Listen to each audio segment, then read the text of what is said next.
Hi, good evening. My name is Alejandra Martinez, and today in my presentation we will talk about English phonological system and the segmental elements of consonants.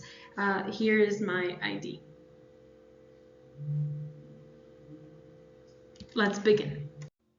In this slide, we will be talking about the classification and characteristics of English consonants. So here we have the classification of the English consonants. We have three main ones, so it's the voicing, the place of articulation, and the matter of articulation. For example, the placing of the articulation does include the bilabial, the labial dental, the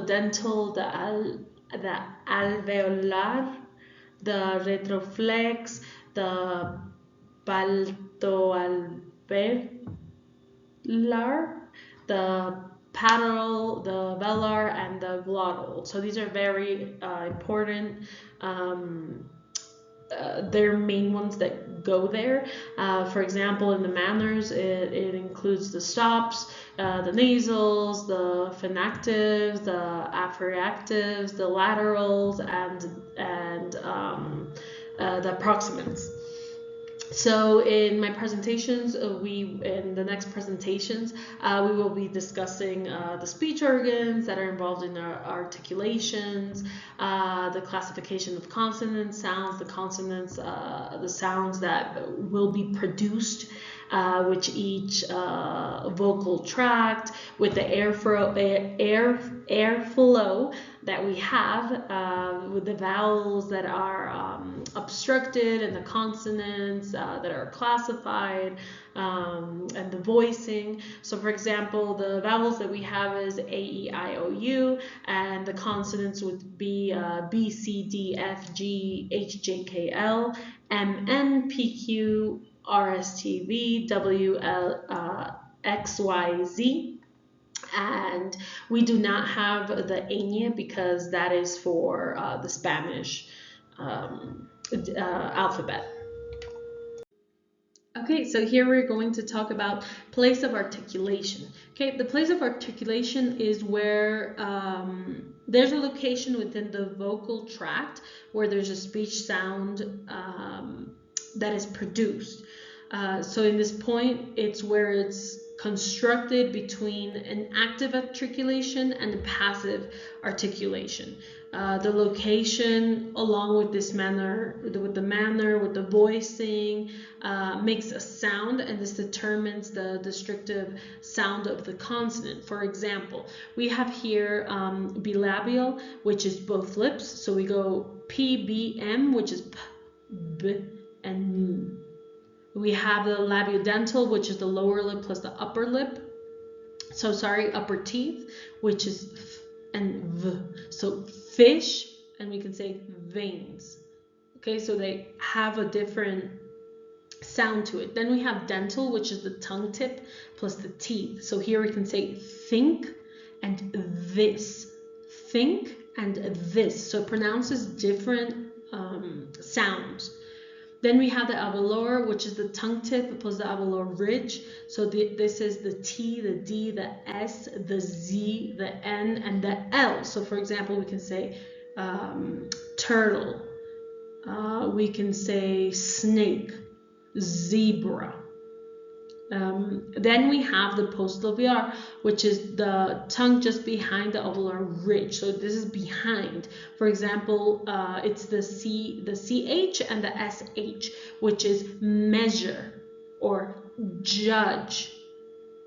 Measure, judge. So it's different, the pronunciations and how you write them.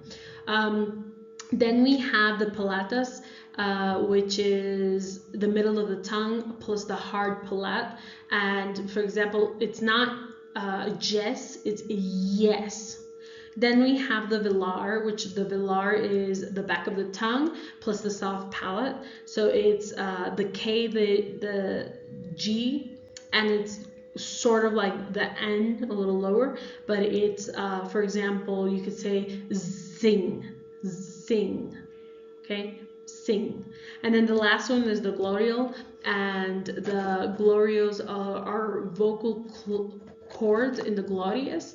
So for example, it depends of the accent of the H that we have here.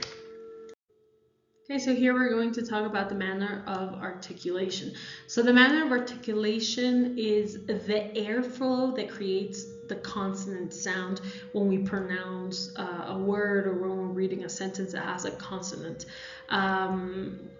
This is how the articulation in the vocal tract shapes and modifies the airway to produce this consonant sound. So for example, here we have the plosive, so it's the complete closure, and then the release. So we have here the P, the B, the T, the D, the K, and the G. So I can say pork, beans, turtle, donkey, king, goat. And then we have what is the fricative, which is the partial closure, which is creating the fiction. So we have here the F, the V, the O, the S, the Z. We have the H. For example, here, zoo, sing. Okay, so all these have frictions when we say them. We have the affricate, which is stop followed by a fricative also. Then comes the nasal, which is the airflows that goes through the nose, and we have here the M, the N. We can say mum, none, no. Then we have the lateral, which is the airflows around the sides of the tongue. And the last one we have approximant, which is articulars come close but not with friction. So wheel, which is the W, jar, and we can say rabbit. Okay, so here we're going to talk a little bit about the voicing. So the voicing is a sound that is considered voiced if the vocal cords vibrate, and it can also be voiceless if they do not vibrate. There's a key characteristic that we distinguish between many consonants, such as the B and the P. Also here we can see in the presentation with the D and the T. These are accounts for differences between the pair of sound S and the Z. The voicing refers to whether or not the vocal folds vibrate during the production at the voice sound that have vocal fold vibrations. So like when we talk, of course we have certain vibrations, but some are unvoiced. So there's voiced and unvoiced. For example, voiced would be B, bat, the V, van, the Z, zoo, and then the unvoiced, which is the voiceless, would be the P in Pat or Patrick, the F in fan or Fanny, the S in sun, or the S in sunny. So when you pronounce these, you actually feel a vibration that goes through your throat.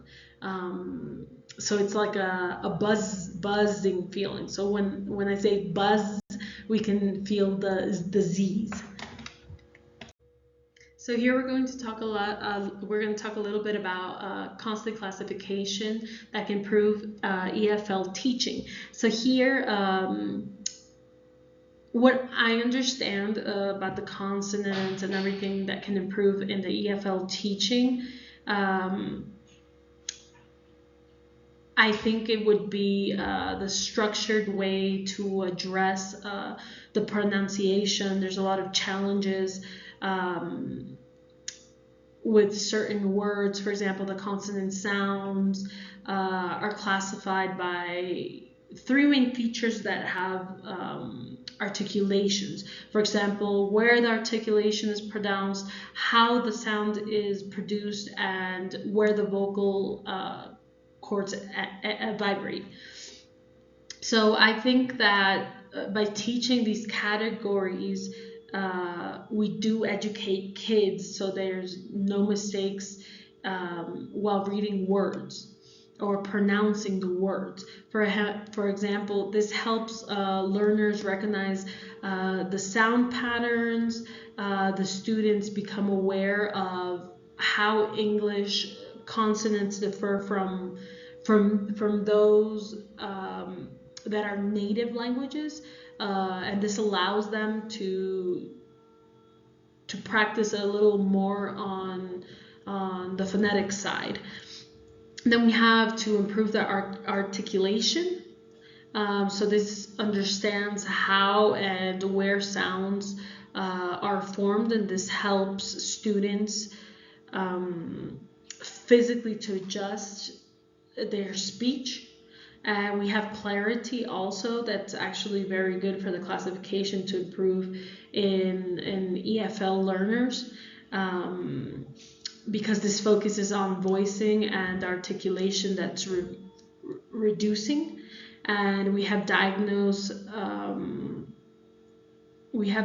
which teachers can identify whether there's errors or there's misplacements of voicing and the issues while reading words. And I think it's just very important that in the education we always classify to improve in the EFL teaching. Okay, and my slide ends here. I want to thank you very much. I hope you liked my presentation, and I do want to make a small summary. So for me, the understanding of the segmental elements of English, especially for the vowels and the consonants, is essential for mastering pronunciation and for improving communication. This helps in work and school. We can analyze the consonants through place, the matter of sound, the vibrations that the words produce, and the knowledge that supports the more accurate speaking, listening, and teaching of English as a second language, foreign language. Thank you very much.